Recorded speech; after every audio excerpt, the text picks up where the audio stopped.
am such an awesome guy. I make so many videos. Hello there, Price of Reason here with a special report. In this video, we are going to be continuing our ongoing investigative series, Lucasfilm, Empire of Schemes, and this episode is called The Social Network.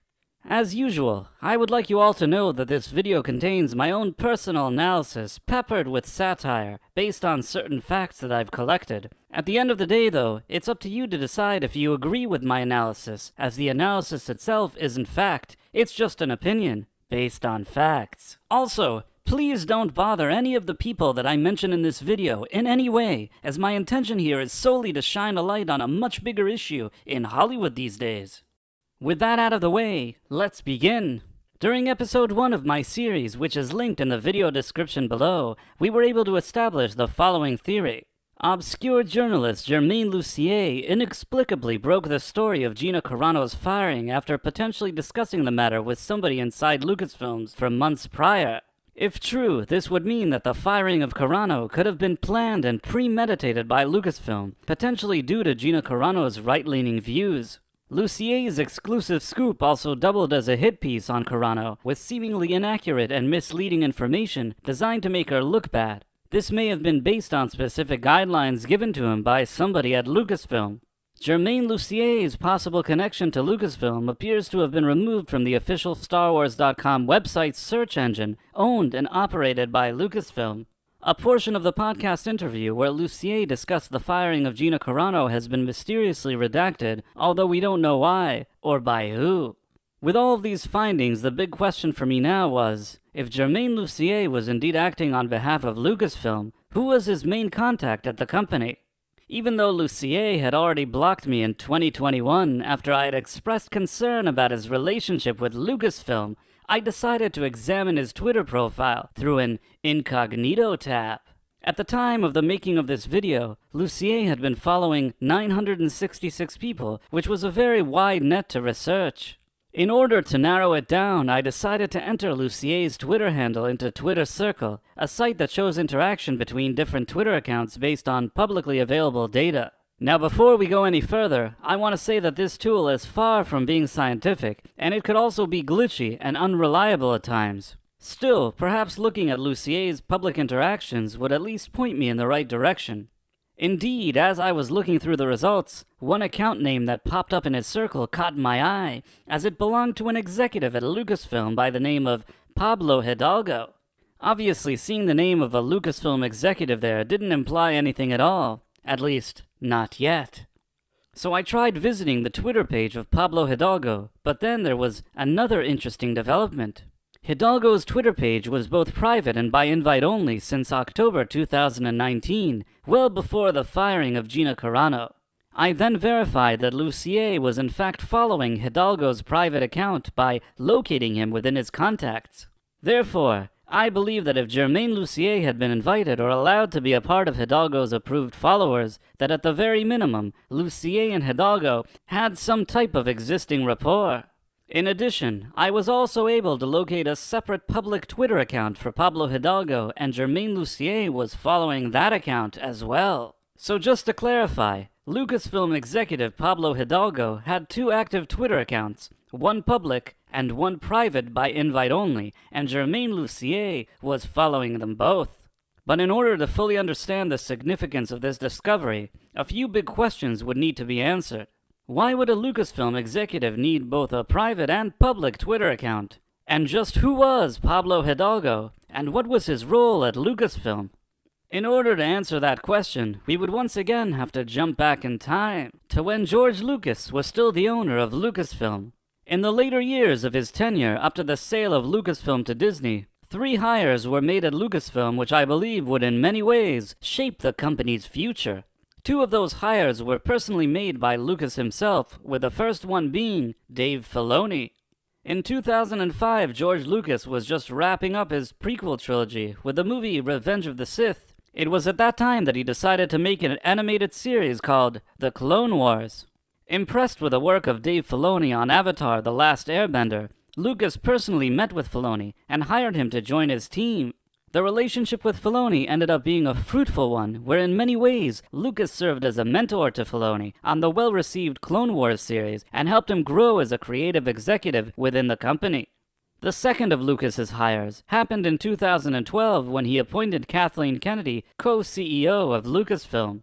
At the time, George Lucas had decided to make his Star Wars sequel trilogy, but at 68 years old, knowing that the trilogy would take him 10 years to make, I believe that he wanted somebody to oversee his production logistics while he oversaw the creative side of Star Wars. Kathleen Kennedy was seemingly a good fit to oversee logistics, as she had helped Steven Spielberg in this capacity for years, including when they made the Indiana Jones movies with George Lucas himself.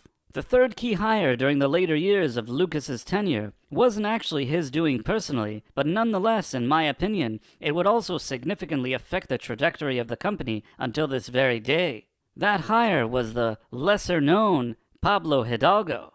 Hidalgo, an aspiring writer and animator, got his foot in the door at Lucasfilm in 1997 as an independent contractor by helping them publish their first Star Wars encyclopedia. You see, before the days of Google, Hidalgo had a good memory, and he was able to compile a bunch of Star Wars facts that he'd seen in Lucas's movies into an index, which he then posted online. By the year 2000, Hidalgo would become a full-time employee at Lucasfilm, where he was appointed the manager of all of their online content, a concept that was relatively new at the time. In addition to his online work, over the next decade, Hidalgo would continue to cement his position at Lucasfilm as a so-called expert of lore, one that people would apparently consult with while working on various Lucasfilm Star Wars projects. While it seems clear to me that Hidalgo was never considered by George Lucas as a real creative talent like Dave Filoni, what Hidalgo lacked in artistic talent, he seemingly made up for in self-promotion skills and political maneuvering within the company. In October 2012, in an unexpected move, George Lucas sold Lucasfilm to Disney for $4 billion, a decision which he would later regret. In an act of sheer fucking hubris, I sincerely believe that Lucas thought that he was indispensable when he agreed to the sale, that even after purchasing his company, Disney wouldn't dare make the Star Wars sequel trilogy without his input, and that he could count on Kathleen Kennedy's years of loyalty and friendship to look out for his best interests. At the end of the day, the exact opposite would happen, as Disney and Kennedy together would remove Lucas from his own sequel trilogy and make it entirely without his input.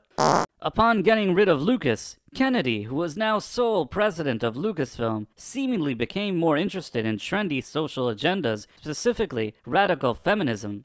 Many believe that Kennedy had considered Star Wars as less of a beloved IP and more of a social justice platform to promote her preferred ideologies. At the time, these same ideologies had also been growing popular within the corridors of her parent company, Disney, and at exclusive cocktail parties in Los Angeles. Under Kennedy's leadership, I believe that while Dave Filoni had to somehow find a way to adapt to her agenda, Pablo Hidalgo was able to spot an opportunity.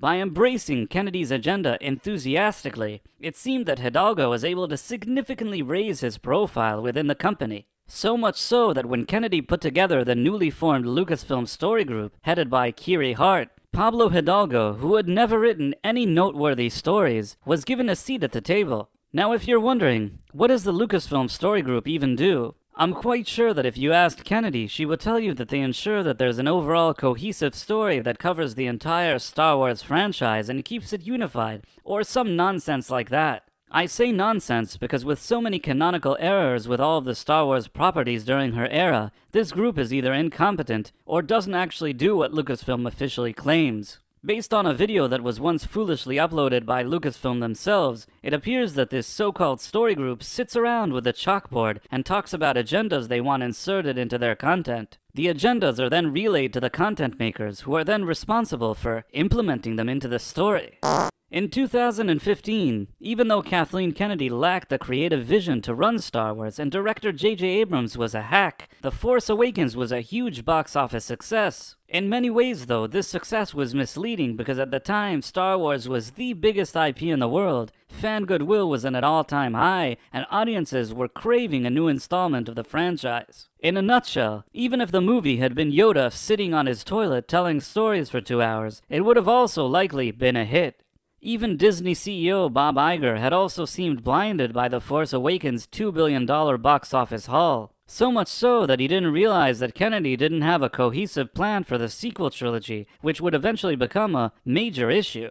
Regardless, Kennedy would become a media darling as the entire industry would crown her as the most powerful woman in Hollywood. It was also because of this early success that I think Kennedy had been given carte blanche to make the sequel to Force Awakens any way she pleased. This meant that if she wanted to dial up her ideological messaging from a 5 to a 10, nobody would be able to stop her, especially as the Me Too movement was brewing in the background. I assume that in Kennedy's mind, after playing fourth fiddle to the likes of Lucas and Spielberg her whole career, she was finally getting the credit that she deserved. She was the captain now, and naturally, everybody around her probably told her that she was the best. Everybody except for one man, who I suspect knew that she was out of her depth and where it was all heading: George Lucas himself. In a 2015 interview after his removal from the sequel trilogy, Lucas likened Disney and by extension Kennedy to, the type of people that appeared in the movie Roots as owners?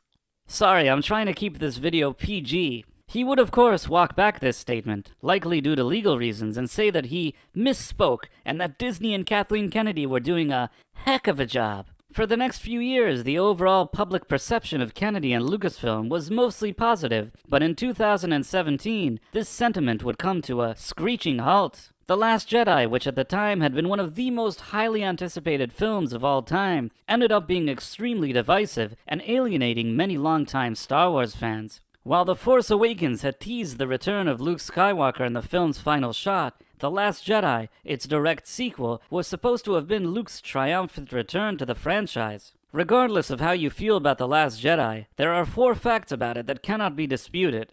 Number 1. It made significantly less money than its predecessor in the Skywalker saga in ticket sales, merch sales, and physical media sales, even though it boasted the return of the franchise's most popular and iconic character. Number 2. It was a divisive movie that didn't see the type of repeat viewings that its predecessor did. Number 3. Most fans that didn't like the movie didn't like the way Luke Skywalker was portrayed in it. Number 4. A significant amount of fans felt that making Luke Skywalker a weak coward that abandons his friends and family was an agenda-driven decision rather than a creative one. This had been the first time since Kathleen Kennedy was named president where there was a real public backlash targeted specifically at her. A growing community of online fans had questioned Kennedy's ability to lead the Star Wars brand, as well as her apparent conversion of the franchise from beloved sci-fi IP into her own personal social justice platform. But in addition to the growing fan backlash, Kathleen Kennedy had an additional problem brewing in the background. Her next Star Wars anthology movie, Solo, was already almost done filming by directors Chris Lord and Phil Miller when she abruptly fired them and replaced them with veteran director Ron Howard, who had to reshoot most of the movie. This poor management was not only costly, it once again highlighted Kennedy's weakness as the creative leader of Star Wars. In my opinion, at this point, if Kathleen Kennedy were a man, she would have been fired. However, with Disney CEO Bob Iger considering a run for president at the time and the rise of the Me Too movement, firing the recently crowned most powerful woman in Hollywood wouldn't have seemed so progressive. So with Lady Luck in her corner, Kennedy probably figured that she'd just have to control the media narrative and then find a way to silence her detractors. And then, all would be well. Just 11 days after the release of The Last Jedi, something seemingly minor happened that flew below most people's radar. In fact, though, in my opinion, this event would mark the beginning of a new era at Lucasfilm, an era of media manipulation and the discrediting of any legitimate criticism towards Lucasfilm whatsoever, all with the intent of protecting Kennedy's status and reputation. It was on December 26th that Screen Rant had posted an article discussing a reported leak from inside Lucasfilm that not only were Lucasfilm uneasy about the fan backlash towards The Last Jedi, Solo wasn't shaping up to be a good movie either, and it would likely bomb at the box office. Up until that moment, thinking that a Star Wars movie, even an arguably unnecessary anthology one, was going to be a major box office failure was inconceivable. This was also one of the first times where fan backlash towards The Last Jedi was even mentioned in the Access media, but immediately after the article was posted, something strange happened. An update was added before the actual article itself, clarifying that a news source, a seemingly more reliable source, had debunked this vicious rumor. According to this new and seemingly credible source, Solo was looking great, and Lucasfilm were confident that it was going to be a huge box office success. And while Screen Rant itself wasn't much of a publication, the source of this correction was a man called Jordan Maison of the very much lesser-known publication Cinelinx. Looking at it now, in retrospect, it's pretty clear that the rumor was 100% true. So who was Jordan Maison? Where did he come from? Is it possible that somebody from Lucasfilm had requested his help in squashing this rumor? At the time, nobody gave it much thought, but the real surprise came upon the release of the Solo movie. You see, one of Lucasfilm's licensing deals for the movie Solo was with Topps Trading Cards, and can you guess who would contribute his very own artwork for these official Star Wars trading cards? That's right, the very much lesser-known reporter, Jordan Maison, who also fancies himself as an artist. How do I know this? Much like Jermaine Lucier, he did a victory lap on Twitter. A closer look into Jordan Maison showed that he had contributed artwork to other Star Wars Topps collections over the years, while at the same time contributing several articles for StarWars.com, the official Star Wars website owned and operated by Lucasfilm. Although perhaps not a full-time Lucasfilm employee, to me it appears that Maison had operated as some type of independent contractor throughout the years, while moonlighting as a seemingly objective, but very much lesser-known, news publication. Now, some of you may be thinking, maybe he did all of this work for Lucasfilm for free, and in any case, even if he was getting paid, why does this even matter? And these are legitimate thoughts to have for sure, but this wouldn't be the last time we'd run into Jordan Maison. Now let's jump forward in time to February 2021. After Gina Carano's firing in a high-profile interview with Ben Shapiro at the Daily Wire, Carano stated that while she felt bullied for her views while working at Lucasfilm, she had no ill feelings towards her Mandalorian co-star, Pedro Pascal. In my opinion, this interview was a signal to Lucasfilm that they may have thought that they could fire Carano with no consequences, but she was ready and willing to put up a fight. At the time of this potentially damaging interview for Lucasfilm, another interesting event occurred. Jordan Maison used a quote from his interview in order to mock Carano on Twitter with a meme suggesting that Pascal was already in the process of blocking her on social media. Knowing that Maison had been working with Lucasfilm in some capacity for years, I thought that not only was his tweet in poor taste, it also proved that perhaps Gina was right about feeling bullied by her colleagues. Also, the timing of Maison's tweet, which saw a lot of traction, seemed odd as Gina's interview presented them in a negative light. Surely they would want to try to swiftly diminish or dismiss her claims, and perhaps the people in their social network would be looped in on their sentiments. I then tweeted my thoughts about Jordan Maison's behavior and went about my day. Within a few hours, a series of events had unfolded that I myself hadn't even anticipated. Jeremy of Geeks and Gamers, a YouTuber with hundreds of thousands of followers, saw my tweet and uploaded a video where he had mentioned it. Price of Reason's doing a good job of consolidating a lot of this information. These are the people at Lucasfilm that I've been telling you about for years. It is a left-wing echo chamber. That's all it is. And they are the legit bullies. They will run you out of a job. They will get you fired, and then they will shame you after the fact.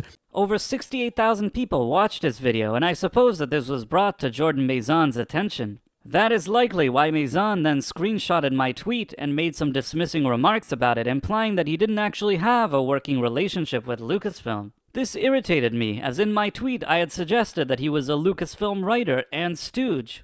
Given what I had already known about him, it appeared to be a rather accurate description. In order to try and challenge his new narrative, I went to the StarWars.com website, owned and operated by Lucasfilm, and entered his name. Sure enough, he was listed on the website with his own profile, suggesting that he was considered a member of their team, at least in some capacity. If he had nothing to do with them, why would his profile and bio appear there? I then posted a screenshot of Jordan Maison's official StarWars.com bio, and can you guess what happened? The next time I went to Maison's Twitter profile, I was blocked. And the next time I searched for Maison on the official StarWars.com website owned and operated by Lucasfilm, he was gone, along with his bio. Now let's jump forward to present day. Remember Pablo Hidalgo, the Lucasfilm executive? While I couldn't see the publicly available interactions of his private Twitter account, I could still see what he was doing with a public one, as this was publicly available data. And once I did, I had another eureka moment. The public Pablo Hidalgo account was interacting with none other than Jordan Maison. Now some of you may be wondering, if this is true, it doesn't mean anything, especially since this tool isn't scientific and not very reliable. They may not even know each other. It doesn't prove anything at all. And it may surprise you to learn that I wholeheartedly agree. This doesn't mean anything at all. But you know what does? I looked through Jordan Maison's list of people he was following, and lo and behold, just like Germain Lucier, Jordan Maison was following both Pablo Hidalgo's public account and private by invite-only account, the one he would need to be vetted and approved to see by invite-only from Pablo Hidalgo himself. You see, the tool that I used is in fact generally unreliable, aside from one exception. If you can separately verify followers of a private by invite-only account, this is actually the only case where we could find a connection that appears to be more than just circumstantial. To me, this suggests that if nothing else, Hidalgo knew exactly who they were when he invited them.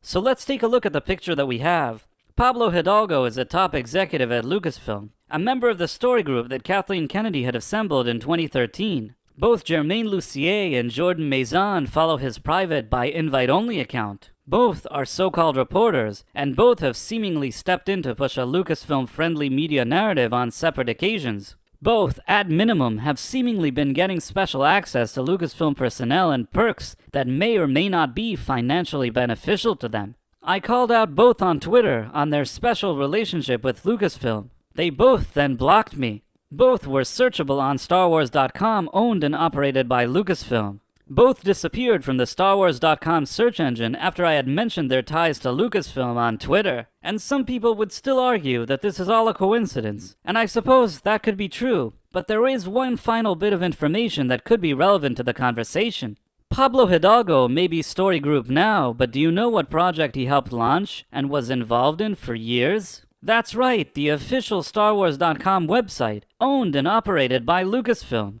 Even if Pablo Hidalgo didn't have anything to do with the official Star Wars site in 2021, as a Lucasfilm executive with such strong ties to it, wouldn't he at least know who to contact to scrub a few entries? Could Pablo Hidalgo have requested that Germain Lucier and Jordan Maison be removed from the site after my inquiries? If so, why? In our next episode, we will look to answer these questions and also to expand our search and learn more about Lucasfilm's social network and how they operate. And if this topic interests you, please consider subscribing to my channel and clicking on that wonderful notification bell. Thanks for watching, my friends. Thank you, and good day. I am such an awesome guy. I make so many videos. But